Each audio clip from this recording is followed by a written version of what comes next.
Welcome to the Three Martini Lunch. Grab a stool next to Greg Columbus of Radio America and Jim Garrity of National Review. Three Martinis coming up. So glad you're with us on the Tuesday edition of the Three Martini Lunch, brought to you today by Figs. Get that Christmas gift that your favorite doctor, nurse, or other medical professional would love to have. Comfortable scrubs and other gear that they need every single day, and you can save money doing it. Go to wearfigs.com and enter the promo code Martini at checkout. More on that in a little bit. Jim, we have good, bad, and crazy martinis today, so there's actually some good news to talk about. And the good news comes in the term of polling.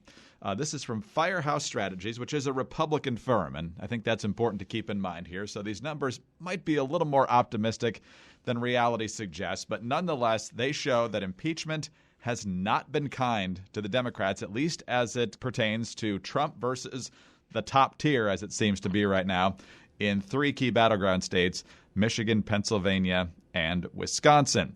Now, according to Firehouse Strategies, back in March, Joe Biden led President Trump by 12 in Wisconsin, 7 in Pennsylvania, and just barely a fraction of a point in Michigan. In September, he was still ahead in all three states, but between 2 and 4 points, let's say. And now it's Trump by 9 in Wisconsin, 5 in Michigan, and 4 in Pennsylvania. And it's not just Biden. You might be thinking, oh, corn pop, letting kids comb my leg hair, stacking spaghetti jars, whatever. It's not just that. It's everybody. In Michigan, Trump leads Biden by 5, Warren by 9, Sanders by 6, and Buttigieg and Bloomberg by 11 each. In Pennsylvania, it's Trump by 5 over Biden, 7 over Warren, 10 over Sanders, 6 over Mayor Pete, and 4 over Bloomberg. And then in Wisconsin, again, 9 over Biden, 13 over Warren, 13 over Sanders, 11 over Buttigieg, and 12 over Bloomberg. So, Jim, if these numbers are even close to chronicling what's happened here since the impeachment process really got ramped up in the last couple of months, this is a massive backfire politically. It is. And, you know, I'm sure Democrats don't like being reminded that not all states are created equal, so to speak. But it doesn't really do them a lot of good, because you look at the polling numbers overall. Every couple of days, I check the aggregation of all the results over on 538.com, and they do a pretty good job. And they look at the numbers, and generally it's been somewhere around 47% want to see the president removed from office, which, you know, no illusions, that's bad. And the people who say, no, I do not want to see that happen, are in the 44%. Now, on the one hand, if you're the White House, you'd much rather have the no, I don't want to see him removed higher than a percentage that have them saying, yes, I do want to see him removed. On the other hand, 47% is not a majority, and it comes out to being in most polls relatively close. So it kind of comes down to like, all right, do you want to remove the president with the country split 47-44? And oh, by the way, Greg, does it seem weird that means about pretty consistently 9 to 10% don't have an opinion on removing the president from office? It seems weird, but some people have lives, and other people just don't care about politics. So I guess that's what's happening there. My suspicion there is that everyone knows that you're not going to get 67 votes in the Senate. So they kind of tuned this out, and they haven't really paid much attention to it. If the Democrats were like 2 votes away, right, and Romney and Murkowski flipping would mean that Trump would leave office, I think we'd all be tuned into this, with extraordinary attention and passion, and people would be following every little twist and turn, and people would really be emotionally invested in this. Everybody knows this is an entirely symbolic process, right? This is now this is super censure, right?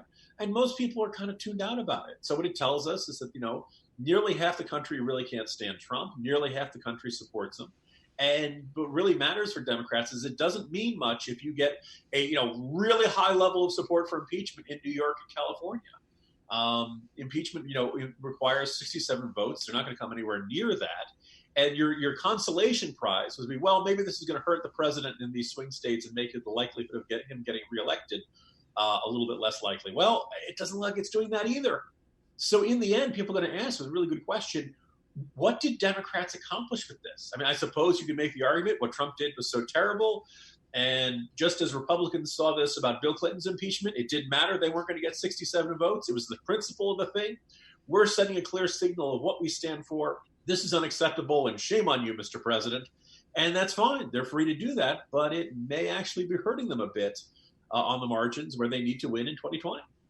Two quick notes of caution here for the president and his supporters. While he did get to 50% against Warren and Sanders in Wisconsin, in every other one of these matchups in these three states, he's below 50% and generally tends to peak out around 47, 48%. And that's the thing with Trump. He's not going to go much lower than that, and he's probably not going to go much higher than that. So it's going to be a tight race in these states and perhaps elsewhere. And also, while the issue of impeachment seems to be working against Democrats right now, probably among independents are moving more than anything here. Just remember that as fired up as everyone on the right was during the Kavanaugh hearings, and it did play a role in some races, a month later, other issues had popped back up, healthcare and some other things. And so once this is all over in a month or two, there's still going to be about 9 months before we actually get to Election Day. So a lot can happen between now and then. But for right now, impeachment is actually helping President Trump. Yeah, let me just throw one last thought. You notice the numbers were significantly worse in Wisconsin. Greg, do you think it's a little bit of like the Scott Walker recall hangover? It could be. Right? Like this sense that, people in that state feel like, oh, we've been through this before. We've seen a Republican gets elected. He makes some big changes that Democrats think are just the worst thing in the world. They have a mechanism on the books to try to remove him from office early. And they do it, and it doesn't, enough people are like, whoa, come on. We have elections. If we don't like this guy, we won't reelect him. That's the right process here. It's strange, but it's strange to see that jump in that poll. But, you look at the numbers in the Marquette survey and other places, it doesn't look all that out of line. The Siena poll that New York Times was looking at. Democrats sometimes just focus on elections. You'll probably be a lot better off that way. By the way, every Democrat, Biden, Warren, Sanders, Buttigieg, and Bloomberg, under 40%, which is not the case in the other states. So, yeah.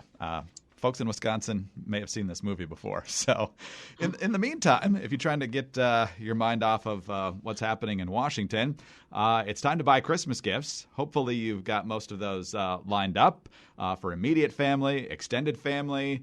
Your kids' teachers always appreciate a little something. And don't forget those who keep you in one piece medically, your doctors, the nurses, folks you might go to get blood drawn from time to time, anyone you interact with in the medical community. So while you're doing your shopping, don't forget about all these people. We all know someone helped by one of these amazing people, a friend, a family member, even ourselves.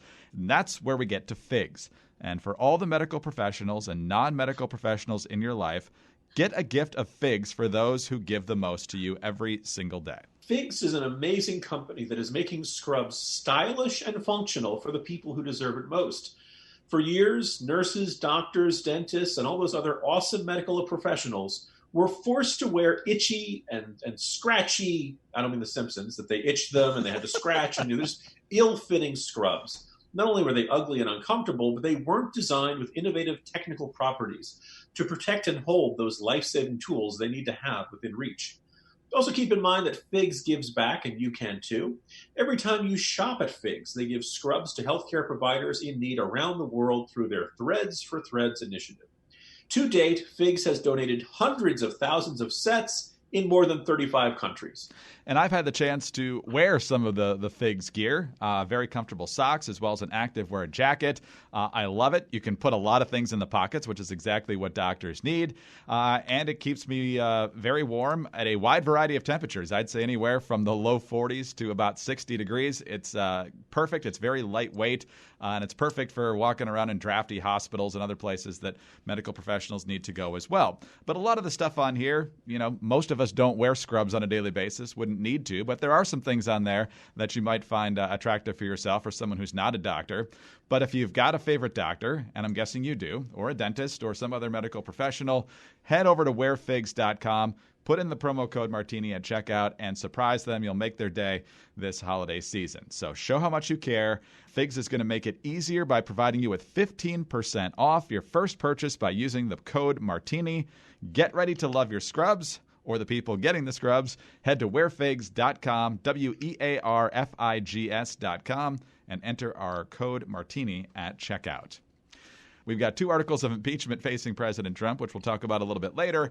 But for now, we've got another report to talk about, and that's the one that came out on Monday from Michael Horowitz, he is the Inspector General over at DOJ, FBI. We've been waiting for this for a very long time. I remember in the spring we were told it was coming soon. Now, December 9th, we finally get it. Democrats are crowing because there's no suggestion in here that anyone ought to be referred for criminal prosecution. And Horowitz does not conclude that there was a political bias behind the ongoing efforts to secure a FISA warrant to surveil Carter Page. You got Jim Comey, the former FBI director, saying, "It was all lies, no treason, no spying on the campaign, no tapping Trump's wires. It was just good people trying to protect America." That's not what Horowitz said here, though. Pete Williams over at NBC breaking down the report from the IG. Here's where he started. What it says is the FBI basically repeatedly screwed up at every level, failing to pay enough attention to potential problems with Steele, failing to tell the Justice Department. And it says at one point that the FBI decided to seek this FISA warrant, even at the risk of being criticized for doing it later, because the report says FBI officials said they had to get to the bottom of a potentially serious threat to national security. But the Inspector General report says the FISA application was in many ways inaccurate, incomplete, or unsupported. And so how did all this happen? As for why these things happen, the Inspector General says it reaches no conclusions about that. It says it received no satisfactory explanation about how all these mistakes happen. But the IG is not done here yet either. The Inspector General is so concerned about these problems that if the FBI, in his view, so mishandled this FISA application for an investigation into a candidate for president, then how is it doing it for garden variety people who are subject to these warrants? And for that reason, we learned today that the Inspector General is now opening a new investigation on how the FBI gets these FISA warrants on American citizens. Jim, I'm not sure how I feel about being called a garden variety American, but basically the argument here is we weren't politically motivated. We're just really, really bad at what we do. Yeah, and let's also keep in mind all of our mistakes just happen to go in one direction. Right. If this is an exoneration, I'd hate to see what the indictment looked like, although I guess the indictment would mean actual criminal charges. Wrote about this in today's Jolt. It's worth noting that John Durham, the U.S. attorney who is looking into the start of this for under the direction of Barr, said, kind of issued he never does interviews. He doesn't write op-eds. He's very tight-lipped. Made a rare, short written statement that basically said, "Hey guys, I'm going to reach my own conclusions. I respect everything that was said, and I respect everything that the Inspector General did. But in the end, I'm going to draw my own conclusions. And the fact that people have not been indicted in this one does not mean that I will not potentially indict them." I believe there's a lot of people looking at this and saying, "Aha, this means that Durham is going to indict him." I don't think you can fairly say that. I think you can merely say that is a possibility, that is within the realm that Durham is going to draw his own conclusions. And if he thinks somebody broke the law in this process, he will do so. The other thing that people may remember me writing this profile of Durham and talking to a lot of people who've been up against him and worked with him and who've come to the conclusion, Durham doesn't take stupid risks. Durham doesn't take a lot of risks as is. He does not bring indictments that he doesn't think he's going to be able to convince a jury, and if he doesn't think he's going to be able to sustain that conviction on appeal. So that's kind of been my guide for this whole thing. Is that, look, if Durham comes out and says something criminal happened here, there's a really good chance he's going to end up getting an indictment there. Whether or not you come to the conclusion, this means no crime was committed here, you can say that it's very likely that he didn't see enough that he was going to convince a jury, or that if he did get a conviction, that at some point on appeal he was going to lose. But either way, that's kind of significant. But again, the whole rest of this thing, I'd urge people, look, it's a long report. It's more than 500 pages. But don't just go with the headline on this. Don't just go with the Comey op-ed on this. This is not a process the American people should feel confident in. If you're finding 17 – by the way, it's worth noting, Adam Schiff way back when, the minority of the beginning of 2018 – the minority of the Intelligence Committee issued this report saying, look, we've looked at this and we've concluded nothing was wrong. There were no material omissions. Here comes the Horowitz report, and it says, actually, we found 17 significant material omissions on this FISA stuff. Look, you're going to draw your own conclusions, but my sense is There were a bunch of people in probably both the intelligence community and in the law enforcement community who looked at Trump and said, "Oh, of course this guy's guilty. Let's get our FISAs. Let's start recording, and of course we're going to find this." And then, much to the surprise, they didn't find evidence of collusion and all that kind of stuff. They never went back to the FISA judges and say, "Hey, remember that thing we told you? Yeah, we can't verify it. We don't know if this is true or not." It should not reassure you. It is not, as Trump was saying, this grand partisan conspiracy against him. But nonetheless, it is not a reassuring one. And I, for one, am actually kind of glad that we still have Durham on the case. We'll see what happens. It may or may not come out and end up with indictments. But everybody involved in this should not necessarily be convinced they're completely out of the woods here. Jim, I can't help but go back to what you said at the very beginning of that response, and it's just amazing how all of these oversights, mistakes, and just stupid errors all just happened to drift in the same direction, and that was against the presumptive, or in many cases, the existing nominee of the Republican Party, Donald Trump. So some might say that's a coincidence. Some might say it's politically nefarious, but if it's not politically nefarious, it's darn close to a miracle. You ask for a miracle, Jim? I give you the FBI. You give me the FBI. Die Hard. If you haven't seen it, you got to watch it. Jim, let's move on to our final martini, our crazy martini. The impeachment articles are part of it. No bribery article, interestingly enough, since that was the catchphrase for weeks there when the Schiff hearings were going on. Nancy Pelosi was spouting and everybody. In the end, no article of impeachment for bribery, probably because they couldn't get enough people to vote for it in their vote inside the caucus. But anyway, two articles. One is for abuse of power and one is for obstruction of Congress, which a lot of legal scholars, particularly on the right, think is exceptionally weak because President Trump just took them to court to not hand it over. They could fight it in court. But anyway, that's neither here nor there. But this morning, Nancy Pelosi comes out with Nadler and a few other chairmen, chairwomen, that sort of thing, talking about impeachment. And then a couple hours later, we find out that they're right back out there. Hey, we've come to an agreement with the president on USMCA trade to replace NAFTA. Oh, and we're going to do paid family leave as part of the defense authorization. Oh, and we're creating the Space Force as a separate entity of the U.S. Armed Forces. So, Jim, I don't know if this is them trying to distract people from the fact that they're still doing impeachment, an all-at-once argument that, hey, we're still getting stuff done despite impeachment. What do you make of the avalanche of announcements today? It's weird. And the first thing I'm going to point out, because I wrote a corner post saying that this doesn't feel like a defeat for Trump. And everyone's saying, there you go, you MAGA head, cap-wearing, deplorable Trump. Yeah, that's me. Let's put out any day the House of Representatives introduces articles of impeachment against you. You're not having that good a day. Right? Let's grant that. But that having been said, one of the oddities of this process is that we've had I think if you asked Adam Schiff before this process began, if you asked Jerry Nadler before this process began, and if you asked Nancy Pelosi before the hearings began, what would you like to see? I think the hearings kind of went the way they wanted them to, right? The witnesses, there was some secondhand stuff, but by and large, the witnesses painted a very ugly picture of the administration. The Republicans could not call their own witnesses. They couldn't go down rabbit holes trying to bring up the Biden stuff. The networks gave them the full television coverage that they wanted. By and large, this went the way they wanted to. And as we discussed earlier in this podcast, didn't move the numbers either nationally or in a whole bunch of swing states. So it's really kind of unusual that they did everything in their minds. They did everything they were supposed to do.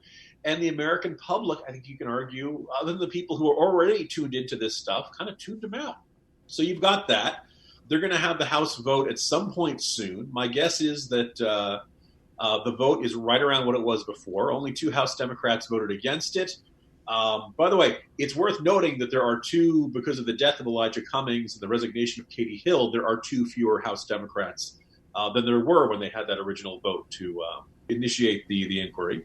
And also the idea of, look, this is a president who has violated the law, who has abused his powers and must be removed from office. Also, we reached a deal with him on family leave and the trade deal. It's very weird to have all of this coming out at the same day.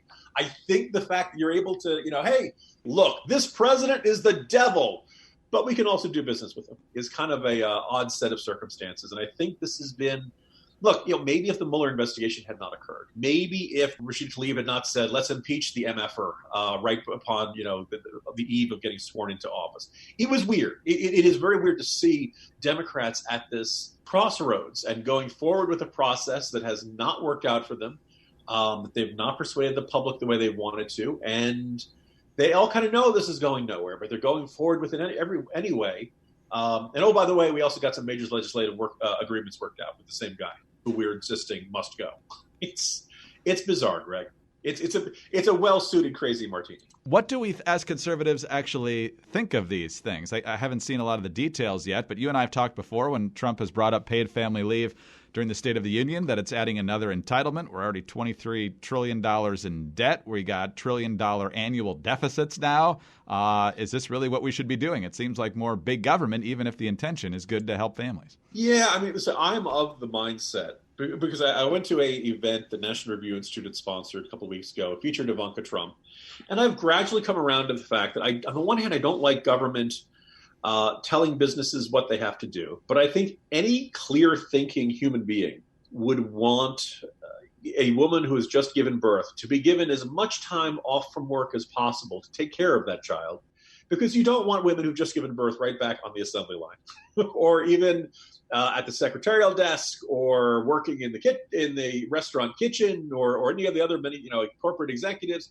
You want new mothers to take as much time as they need. And also probably be a good idea for society if fathers got some time to take leave with their newborn children. And the U.S. does not have any national policy on this. And maybe it makes sense to have this. Maybe when they say, 90% of companies offer this sort of paid leave, that's good. The question there is, what about that other small percent? Are we okay with those folks? I'm actually not having a problem. But the deal that was reached today is only for federal employees. And it always did strike me as a little bit strange. We have federal employees who get every kind of benefit you can imaginable, but they don't get paid leave for when they have children. My friends who are federal workers, that always seems a little bit odd. And they have to use their sick leave and things like that. So I don't know about you, Greg, but I don't consider giving birth to be considered a sickness. You should not have to use sick leave for that. And if the federal government as an employer needs to address that, that's certainly one thing. But in general, I would definitely like to see the private sector come up with their own competitive policies to make their places of employment more attractive to work and to help people decide that that's where they want to work because of that and other prerogatives, not because the government makes private companies do that. Yeah, let's kind of put it this way. If there's an area in which this administration is going to make a concession on, considering how we sold out the Kurds and stuff, this is a concession I can live with. There's really not much mass death associated with this policy concession. So I can live with it, Greg. Jim, that's all the time we have for today. Who knows what kind of martinis will be in store for us tomorrow. Talk to you then. See you tomorrow, Greg. Jim Garrity, National Review. I'm Greg Corombos, Radio America. So glad you could be with us today on the 3 Martini Lunch. Please don't forget about our sponsor, Figs, wearfigs.com.